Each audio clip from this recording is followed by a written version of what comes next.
muito boa tarde para você. João Pessoa amanheceu debaixo de chuva, vários pontos da cidade, da orla, né, os bairros mais afastados, vários pontos da cidade alagaram. A gente recebeu uma série de vídeos na tela. Natan, a gente vai chegar um pouquinho atrasada, viu?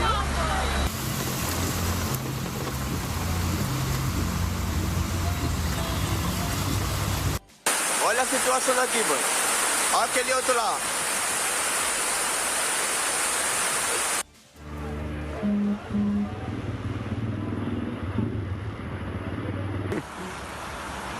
Carro parado, não sei o que.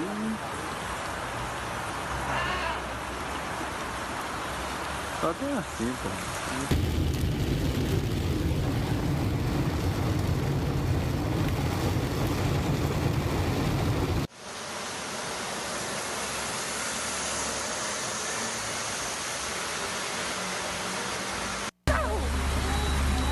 Natan, a gente vai chegar um pouquinho atrasada, viu? Deus do céu. Caramba, gente. Aí eu pergunto, isso é só culpa da chuva? Ou é culpa de uma cidade que não se preparou para receber essa chuva, né? Porque a chuva Deus manda, mas aí aqui a gente tem que se preparar, né? Para isso que serve o poder público. A gente vai falar sobre isso, a gente fala também sobre vacinas, né? Vai começar a vacinação do novo grupo prioritário já a partir de segunda-feira, né? Idosos a partir dos 84 anos de idade. Tudo isso e muito mais. É a partir de agora em primeiro plano, não sai daí não. Solta a vinheta.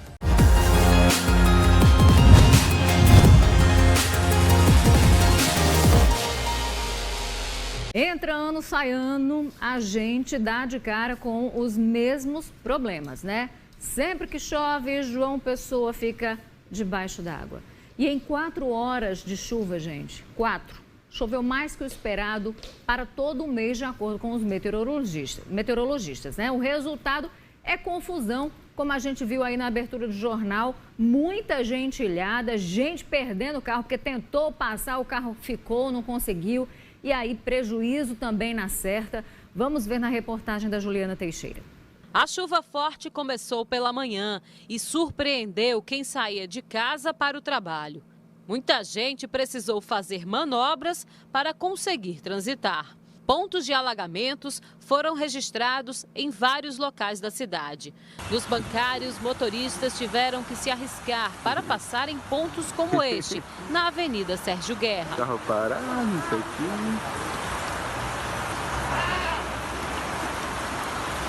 Só tem assim, pô. No Varadouro, passageiros de trens ficaram ilhados na CBT1. A chuva comprometeu pelo menos 3 estações de trem. Na rodoviária da capital, o fluxo de água foi tão forte que o chão cedeu. Na Avenida Maximiano Figueiredo, este homem precisou subir no banco do abrigo do ônibus para fugir da água. Toda a avenida ficou inundada. Quem tentou ir à feira do bairro da Torre não conseguiu. As ruas do entorno também ficaram alagadas. No Mercado Central, a situação foi pior. Barracos foram derrubados pela chuva. No Valentina, próximo ao CRAS, o homem tentou empurrar o veículo, mas sem sucesso. As imagens de inundações são inúmeras. No bairro de Água Fria, no José Américo, no Geisel, na Avenida Pedro II, próximo ao Jardim Botânico, uma árvore caiu. Um dos piores pontos foi registrado no cruzamento com a Avenida Coremas, onde carros ficaram submersos. Além da chuva, moradores foram surpreendidos por trovões e raios. Esta jovem tomou um susto quando gravava um vídeo mostrando a situação na Pedro II. Ela foi surpreendida por uma descarga elétrica. O barulho é ensurdecedor. A tempestade comprometeu o abastecimento de energia elétrica. Vários bairros ficaram sem luz. Em João Pessoa, o nível de chuva foi de 132,2 milímetros. Em toda a cidade, o trânsito ficou comprometido. Segundo a CEMOB, foram registrados 8 pontos de alagamentos. A circulação dos transportes coletivos também registrou problemas. A CEMOB mobilizou 35 agentes de mobilidade que estão distribuídos nesses locais da cidade, prestando todo o suporte necessário à população. Nós recomendamos às pessoas que evitem sair de casa, com exceção de algo irremediável, que transitem com a velocidade reduzida, com a atenção redobrada, e nós estamos à disposição da população e prestando todo o suporte necessário para reduzir os transtornos devido às fortes chuvas do nosso município. Segundo a AESA, ainda há possibilidade de ocorrência de chuvas. A previsão é que ainda poderão ocorrer, né? Chuvas nesse final de semana, a qualquer momento, nessa faixa leste do estado, e existe a possibilidade de chuvas mais significativas de hoje para amanhã, entre o período da tarde e noite, para as regiões do Sertão, Alto Sertão e parte do Cariri paraibano. Pois é, né, gente? Um caos. Você ouviu aí a voz da Marli Bandeira, ela que é meteorologista, mandou um áudio pra gente. O Cesário da CEMOB também se prontificou, gravou o vídeo, mandou pra gente que hoje, como a cidade parou, todas as forças, né, para fazer a cidade voltar a funcionar estavam aí, distribuídas pela cidade. Então, eles ajudaram, mandaram esse material aí pra gente. Deixa eu chamar Juliana Teixeira agora ao vivo, pra gente saber como é que tá a situação neste momento aqui em João Pessoa. A gente tem, Ju, boa tarde para você, alguma área de risco aí já sendo monitorada mais de perto pela Defesa Civil, porque uma chuva dessa, então, obviamente, a preocupação também aumenta, né? Oi, Rejane, boa tarde para você, boa tarde a todos. Vamos mostrar primeiro a Pedro II, que foi um dos pontos piores na manhã de hoje. A gente fica aqui na Pedro II, né, a sede da TV Manaíra, mas nesse momento a gente vai virar a câmera agora para mostrar que já passa carro por aqui pela Pedro II, mas que ainda há alguns pontos de alagamento um pouco mais para frente. Ainda falando sobre o trânsito, a CEMOB informou agora há pouco que todos os pontos aí de acúmulo de água já estão fluindo normalmente durante a manhã de hoje. Foram 8 pontos registrados aqui na cidade, pontos de alagamento, de interdição, e em que nesses locais realmente não conseguia se passar de carro. A gente viu aí na reportagem, né?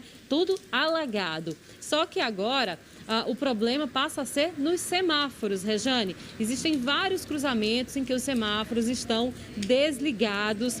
Por exemplo, o semáforo do cruzamento entre as avenidas Maranhão e Epitácio Pessoa está com problema, foi informado agora há pouco pela CEMOB, assim como o semáforo da Avenida Rui Carneiro está sem funcionar também, é o semáforo que fica ali no cruzamento da escola IASIG. Esses 2 semáforos, por enquanto, são os que a CEMOB informa que não estão funcionando. Então, para os motoristas, todo cuidado é pouco, né? A indicação é de que fique em casa, tente não sair, mas se precisar sair, mantenha a velocidade baixa e sempre com muita atenção aos pontos de alagamento ainda, porque há buracos, né? Há bueiros que às vezes ficam abertos e ainda trazem muita preocupação para os motoristas. Agora, sobre ponto de deslizamento, foi registrado um no bairro do Roger. As equipes da Defesa Civil já estão monitorando. É um muro que fica por trás ali do Parque da Bica.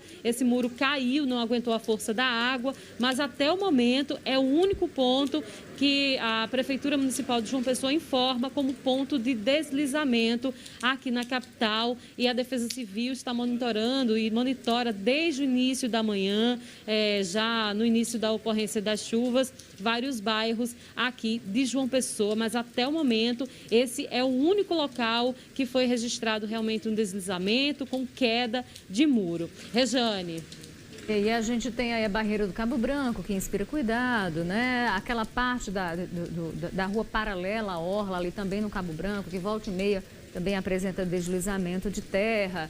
A gente tem ali aquela parte da barreira da São Rafael Castelo Branco para BR, outro ponto que precisa da atenção. Então, tudo isso Defesa Civil monitorando, né, Ju? Isso, exatamente. Rejane, você citou aí a barreira do Cabo Branco, inclusive fazer um alerta, né, às pessoas que pós-chuva possam passar por ali por baixo. Não é bom ficar perto da barreira por conta da infiltração, né, da água. Quando infiltra na areia, fica tudo mais possível de ceder. Então, muita atenção a todos. Esse ponto da BR, até o momento, não foi registrado nenhum deslizamento, apenas esse mesmo do bairro do Roger. Rejane, a gente continua ao longo do dia, né, averiguando como é que está a situação da cidade, porque realmente foi muita chuva esperada para mais de um mês aqui na cidade, desde de manhã, e agora ainda está chovendo, sendo que com um volume menor de chuva nesse momento, mas a chuva não deu trégua ainda na cidade. A expectativa é de que continue chovendo ainda no fim de semana, principalmente na zona leste, na área leste aí do estado da Paraíba, que compreende aqui o litoral. Rejane, já eu volto com mais informações. Beleza, Ju, fica por aí, já te chamo. Agora, gente, é aquela coisa, fatos se sobrepõem ao discurso, né? Não basta dizer que cuida, tem que cuidar mesmo. Na coisa pública, quando a gente está falando aí de poder público e tudo mais, isso tem nome. O cuidado tem o nome responsividade. O que é isso, Rejane? Nada mais é que a capacidade de responder às demandas sociais, de tratar dos problemas de uma cidade, de garantir que essa cidade funcione. E a chuva desta sexta-feira em João Pessoa mostrou que o mínimo deixou de ser feito. No planejamento, na infraestrutura, na capacidade de prever e de se antecipar aos desastres. É verdade que essa chuva não estava prevista, segundo os meteorologistas, né? Pelo menos não nesse volume. É verdade também que o temporal de hoje pode ter pego a todos nós de surpresa, né? Mas os transtornos causados por essa chuva não são nenhuma novidade. Nós temos uma cidade encharcada, há carros engolidos pelos alagamentos, congestionamentos, gente ilhada, não houve escoamento adequado de água da chuva, ou seja, a cidade não funcionou. Então, a gente tem uma incapacidade aí de solucionar problemas básicos que se repetem com certa frequência aqui na cidade, né? E que hoje mostrou toda a sua força. Onde estão as obras de infraestrutura que foram anunciadas no passado como solução para pontos nevrálgicos aqui de João Pessoa? Avenida Sérgio Guerra, principal dos bancários, alagada. Né? Avenida Beira Rio, intransitável em alguns trechos. Pedro II, aqui em frente à TV, ninguém passava. Né? Eu estou aqui há 5 anos, eu nunca vi um alagamento como o de hoje. A água chegou até a recepção aqui e alta. Tá? Então, a gente tem velhos problemas que nos assombram, que nos paralisam. Significa, gente, que o poder-dever do município de cuidar das pessoas não se cumpriu. E aí esse desafio se impõe a essa nova gestão, né? Cabe agora a toda essa equipe que chegou à Prefeitura de João Pessoa diagnosticar os problemas, definir as prioridades e trabalhar para sanar tudo. Porque cidade boa e inteligente precisa ser responsiva, precisa ser ágil. Há dinheiro público em jogo e, obviamente, muitas vidas envolvidas, né? E, inclusive, nessa tempestade de hoje, você viu na nossa reportagem, a nossa produtora, editora, Érica, ela filmou, flagrou na hora que caiu um raio aqui, bem na frente da TV. Né? Ela filmou isso, a gente tem aqui do lado o sistema Correio que acabou sem energia, né? A chuva danificou muitos equipamentos por lá. Felizmente ninguém, pelo que a gente sabe, ninguém se feriu, felizmente. Né? E aqui mesmo a gente ficou sem energia, a Rádio Band News funcionando ali no gerador. A gente trabalhou durante toda a manhã e a gente está colocando agora esse Jornal no Ar para você por causa do gerador, porque né, a energia daqui ela ficou oscilante e faltou também. Acabou a energia durante um bom período de manhã. Tá? Agora, falando dessa chuva, uma preocupação também surge, que é a questão da vacinação. Né? A vacinação dos idosos, grupos prioritários que estão aí na fila para serem imunizados. Será que essa chuva atrapalhou o processo? Deixa eu chamar a Ju de novo. E aí, Ju, você conseguiu checar? A vacina foi suspensa por conta dessa chuva ou ela está acontecendo normalmente? Não, Rejane, a vacinação não foi suspensa por causa da chuva, acontece normalmente, né, para idosos aí de 87 anos para cima. A Prefeitura de João Pessoa informou que recebeu hoje mais de 10 mil doses de vacina, da vacina AstraZeneca e também da Coronavac. Ao todo foram 10.780 e já inicia a partir da próxima segunda-feira a vacinação dos idosos com 85 anos, assim como profissionais de saúde que trabalham em UPAs, UTIs e pronto atendimento Covid. Então, o calendário, a gente tem aí uma tela para mostrar como é que fica esse calendário. Na segunda-feira, né? 85 anos ou mais, né, idosos com 85 anos ou mais, e a segunda dose para trabalhadores da saúde. O sábado, a segunda dose em idosos acamados e domiciliados. Dia 28, segunda dose em idosos acamados e domiciliados. Na segunda-feira, dia 1º, 84 anos ou mais. Terça-feira, 83 anos. Segue na quarta-feira com 82 anos. Quinta-feira, idosos a partir de 81 anos. E na próxima sexta-feira, 80 anos. Então, a ampliação da idade aí das pessoas que vão ser atendidas pela vacinação anda bastante, né? Fazer um apelo, né, que as pessoas compareçam aos locais de vacinação. Muito embora, Rejane, é preciso que a própria prefeitura perceba a necessidade de instalar pontos para vacinar idosos em outros locais. Do momento, essa vacinação acontece das 9 às 5 horas da tarde nos shoppings Mangabeira e Manaíra. E no Ronaldão também está acontecendo a vacinação, é uma vacinação para as pessoas no sistema drive-thru, ou seja, que vão até lá de carro. Mas há necessidade dessa ampliação porque tem gente que não tem carro, não tem como se locomover até esses locais. E a gente tem que combinar que esses locais são muito próximos uns dos outros, né? E quem mora nos bairros mais distantes, né? Já fica mais perto do Grotão, Vieira Diniz. A gente tem vários bairros mais para a Zona Sul que não aparentam ser atendidos por esses locais de vacinação. E é por isso que a cidade vacinou bem mais profissionais da saúde do que idosos até o momento, né, Rejane? Exatamente. A gente apela para que todo mundo possa, de fato, se inscrever. É complicado, Ju, para quem tem muita idade, mora em lugares, de fato, mais longe, não tem como se locomover, assim, não tem carro, não tem dinheiro para pagar Uber e tudo mais. É complicado postos de vacinação, de fato, em lugares mais longe e distantes. Fica aqui o apelo para que outros pontos sejam colocados à disposição da população. Muito bem lembrado.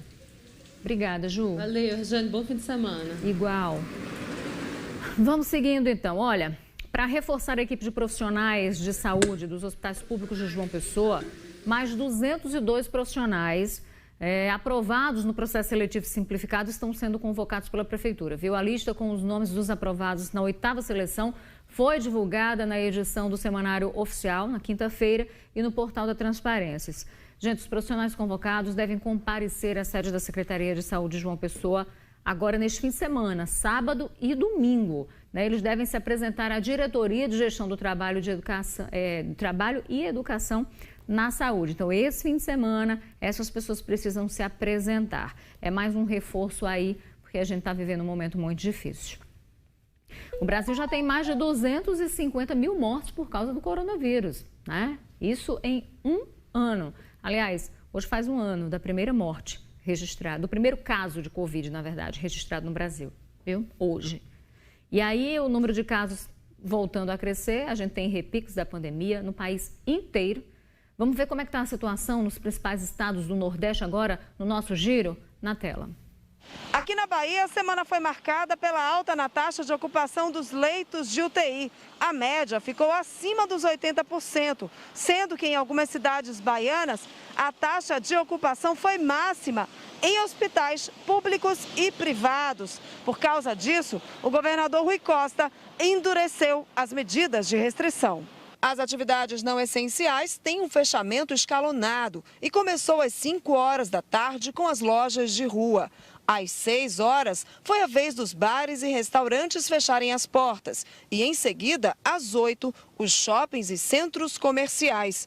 A venda de bebidas alcoólicas também está proibida durante esse período, até mesmo em supermercados. A Secretaria de Saúde do Estado registrou durante toda a semana o maior número de pacientes internados em UTIs Covid-19 desde o início da pandemia. mais de 900 pacientes adultos e pediátricos em estado grave, ocupando leitos nas diversas regiões da Bahia. No Piauí, a taxa de ocupação de leitos de UTI para a Covid-19 aumentou nos últimos dias em 44%. Na capital teresina, chegou a 100% de ocupação. A prefeitura anunciou a instalação de novos leitos e o gerenciamento do fluxo de pacientes. Para evitar o colapso da rede pública, está valendo desde a última quarta-feira o novo decreto do governo com toque de recolher e lockdown parcial no fim de semana. De segunda a sexta, a partir das 23 horas, nós temos o toque de recolher até às 5 da manhã. E no sábado e domingo, nós temos o fechamento de atividades, exceto aquelas que são essenciais. No Rio Grande do Norte, a pandemia da Covid-19 vive uma aceleração no número de casos. O estado atingiu uma média semelhante à de julho do ano passado e a taxa de ocupação de leitos se mantém acima de 80%. O governo e a prefeitura anunciaram uma série de medidas para tentar conter a doença. Ao todo, mais de 70 novos leitos destinados a pacientes com Covid-19 foram abertos. A alta demanda de pacientes na região metropolitana tem levado o governo a transferir pacientes por transporte aéreo para hospitais do interior do estado. Bares e restaurantes fecham a partir das 10 horas da noite. Quem descumprir as determinações por aqui pode pagar multa de até R$40 mil. Fortaleza continua como epicentro da Covid-19 aqui no Ceará.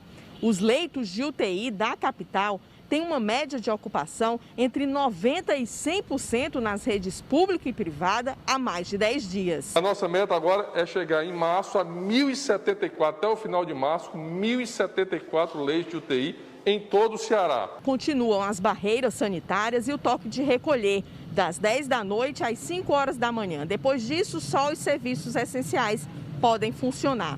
Até agora, em todo o estado, foram registrados mais de 414 mil casos de Covid-19, com mais de 11.070 mortes. Na Paraíba, segundo a Secretaria Estadual de Saúde, a cada 30 minutos, uma pessoa é internada com Covid-19, o que faz a ocupação dos leitos de UTI adulto ser de 74%. O estado ultrapassa as 4.400 mortes. Por causa disto, novas medidas foram adotadas. 144 dos 223 municípios paraibanos estão nas bandeiras laranja e vermelha e precisam adotar o toque de recolher das 10 horas da noite até às 5 horas da manhã. O horário de atendimento de restaurantes é das 6 da manhã até às 4 horas da tarde. Ficam suspensas as aulas do ensino fundamental e médio presenciais nas escolas privadas. Nas praias do litoral, há proibição de banho de mar e permanência na areia. Em Alagoas, a taxa de ocupação dos leitos está abaixo dos 60% e a média móvel dos casos de Covid-19 é considerada estável. Mas as autoridades de saúde continuam preocupadas com o avanço da doença no estado. O último decreto governamental colocou todo o estado na fase azul, que permite o funcionamento de estabelecimentos comerciais e áreas públicas, seguindo o protocolo de distanciamento social e o uso de máscaras. A exceção são teatros e cinemas, que seguem fechados. O município de Viçosa, no interior de Alagoas, é a única cidade até o momento que adotou o toque de recolher.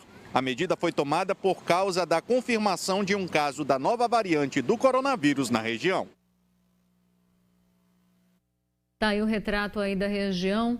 E aqui em João Pessoa, por causa do decreto, né, mais restritivo de circulação de pessoas, músicos, donos de bares, restaurantes também aqui na capital, insatisfeitos, né, com essas novas medidas, eles fizeram manifestações, uma manifestação na tarde de ontem. Isso ali na frente do Paço Municipal, aqui no centro de João Pessoa, e também na Granja do Governador. Ou seja, miraram tanto na Prefeitura quanto no Governo do Estado. E todas essas categorias pedem a flexibilização do decreto ou uma ajuda financeira durante esses 15 dias em que estarão funcionando apenas até as 4 da tarde.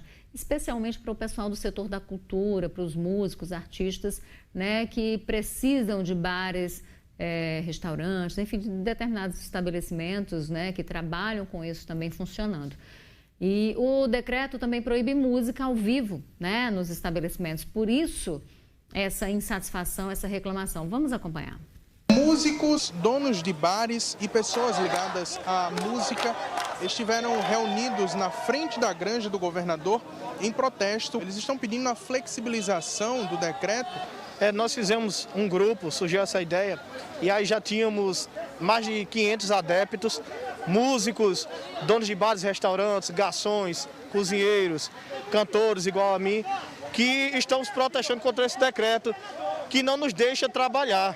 Nós já fizemos o primeiro manifesto na frente da prefeitura, fomos em carreata até lá e estamos aqui ocupando a granja do governador para mostrar nossa contraproposta, para pedir diálogo, para mostrar para ele que mesmo com as normas de segurança dadas pela Organização Mundial da Saúde, nós conseguimos trabalhar de forma digna. Queremos apenas a oportunidade de trabalhar. Pessoal protestando aqui. Tudo bem, irmão? Como é seu nome? Eric. Eric, como é a situação que está agora depois do decreto? Não, a gente só quer trabalhar. Simplesmente, todo mundo trabalha, só a gente que não. Agora pergunta se vai pagar um funcionário da gente. A folha vence agora, dia 30 a folha. Eu tenho 26 funcionários. Pergunta se o governador vai lá ajudar pelo menos com R$1. Aí eu tenho que pagar 26 pais de família, que tem filhos também. E aí? Complicada a situação. E a gente tem que calar? Vamos trabalhar, a gente quer trabalhar. Nós fomos os primeiros a parar.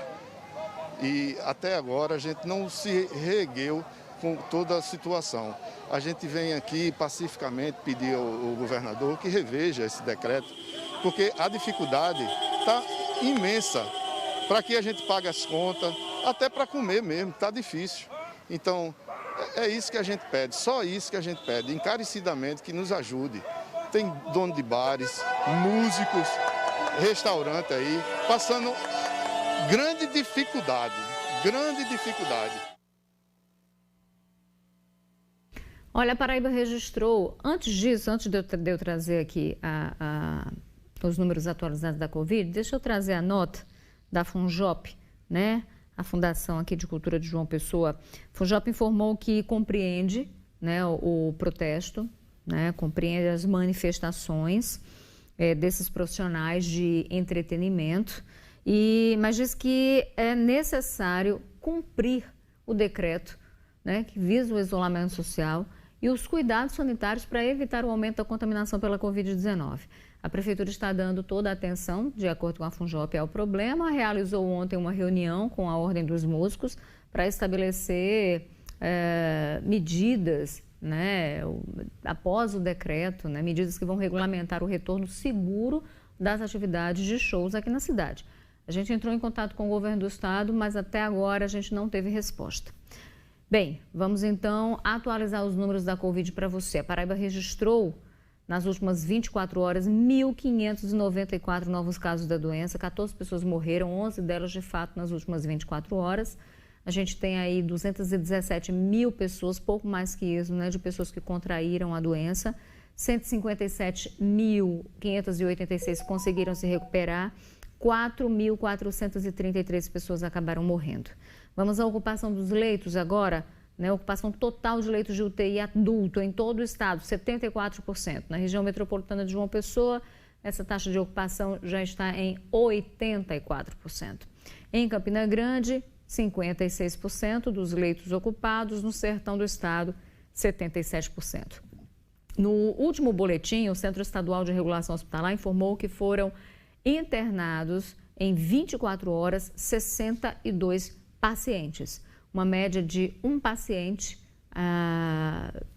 dá uma média de, Gleidiane fez aqui as contas, dá quanto?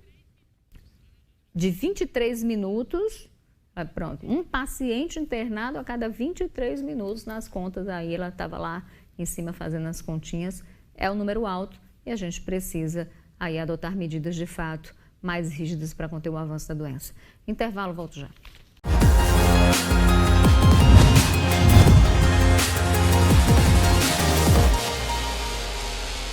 E a gente vai agora direto para Brasília com Fernanda Martinelli. Dentro da agenda de compromissos que foi feita essa semana aqui em Brasília, o governador da Paraíba, João Azevedo, esteve em audiência com o ministro da Infraestrutura, Tarcísio Freitas. Nós discutimos aqui, finalmente, para que a gente possa concluir a dragagem do Porto de Cabedelo, levando exatamente a 11 metros de calado. Isso é muito importante porque muda e dá um novo status ao Porto de Cabedelo. Tivemos a oportunidade de discutir o arco metropolitano de João Pessoa, que em função das emendas que serão colocadas pela bancada da Paraíba, também ficou viabilizado. Fizemos um acordo em que essa obra será executada pelo DENIT, o governo do estado fará a desapropriação e com recursos da bancada nós teremos finalmente o início dessa obra do arco metropolitano. Além de pleitos que nós fizemos para que os projetos, para que a gente pudesse resolver definitivamente aquele famoso engarrafamento que tem no Distrito Industrial de João Pessoa, na ligação com a BR-101, possa ser resolvido. Entregamos ao ministro os projetos que se comprometeu da pronta aprovação para que a gente possa iniciar essas obras com recursos próprios do Estado, mas numa parceria com o governo federal, no sentido de agilizar a aprovação desses projetos. Além disso, o arco metropolitano de Campina Grande, que liga a BR-230 até a 104, nós teremos a oportunidade também de ter essa aprovação. É uma obra com recursos próprios do Estado, mas que tem uma interseção na construção de um viaduto lá na BR-104 e que o Ministério da Infraestrutura e o DENIT precisam aprovar. Quem também esteve presente nessa reunião foi o senador e vice-presidente do Senado da República, veneziano Vital do Rego. Conjunto apresentado de propostas que foi bem acolhido, totalmente acolhido pelo ministro Tarcísio Freitas, e o que nos permite dizer exatamente da satisfação do governador e da bancada representada por nós, pelo deputado Efraim e pelo deputado Hugo Mota. Como coordenador da bancada, o deputado federal Efraim Filho, do Democratas, também destacou a ênfase em relação às obras de mobilidade urbana no estado. Saímos daqui com expectativas boas de eliminar alguns gargalos que prejudicam a vida do cidadão. A bancada também, na reunião das emendas, trouxemos algumas prioridades da própria prefeitura, a questão da qualificação da Avenida Hilton Souto Maior, as 3 ruas do Bancário, ou seja, o tema da mobilidade urbana é presente na vida do governo e nas preocupações da bancada federal. E a gente fica por aqui. Beijo para minha amiga Thaís Portela, acompanhando a gente, mandou fotinho e tudo. E para você também, beijo, boa tarde, bom fim de semana, até segunda.